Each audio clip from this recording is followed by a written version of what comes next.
اگر کوئی رہنما آ رہا ہے، کوئی لیڈر ہے، کوئی قوم کا بڑا آدمی ہے، شیخ ہے، مرشد ہے، وہ آتا ہے تو آپ اس کے استقبال کے لیے کھڑے ہو سکتے ہیں۔ جیسا کہ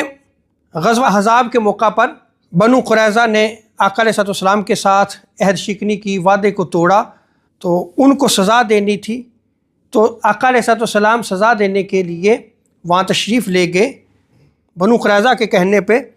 ان کے حلیف قبیلہ اوس کے سردار کو بلایا گیا، اور سردار حضرت سعد ابن معاذ رضی اللہ تعالی عنہ تھے۔ کہ جب حضرت سعد بن معاذ رضی اللہ تعالی عنہ دراز گوش پر سوار ہو کر آئے، یعنی گدھے پر سوار ہو کے آپ تشریف لائے،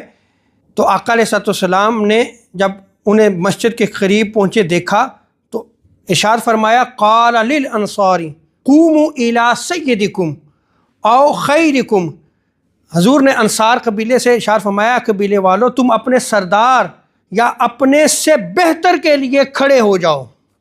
تو یہاں آقا علیہ السلام نے دو الفاظ کے ساتھ اس قبیلہ انصار کو کھڑے ہونے کے لیے کہا کہ اس کا استقبال کرو، اپنے رہنما کا استقبال کرو، ان کے استقبال کے لیے کھڑے ہو جاؤ۔ کیا؟ سیدکم، جو تمہارا سردار ہے، جو تمہارا لیڈر ہے، جو تمہارا رہنما ہے، اور خیرکم، یا تم میں سے جو بہتر ہے وہ تمہارے پاس آیا ہے تو تم اس کے لیے کھڑے ہو جاؤ۔ تو یہاں تو آقا علیہ السلام نے حکم دیا۔ اب یہاں پہ جو اعتراض کیا جاتا ہے وہ یہ ہے کہ چونکہ حضرت سعد ابن معاذ رضی اللہ تعالی عنہ بیمار تھے اس لیے کھڑے ہوئے، لیکن ان کے اس اعتراض کو اگر ہم متن حدیث پہ جو ہے وہ جانچیں تو ان کا یہ اعتراض غلط ہے،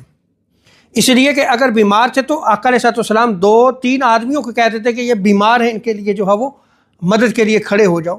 لیکن پورا قبیلہ انصار کو آقا علیہ السلام نے کیا ارشاد فرمایا، قوموا الی سیدکم، کہ تم اپنے سردار کے لیے کھڑے ہو جاؤ، جو تم میں بہتر ہے تم اس کے لیے کھڑے ہو جاؤ۔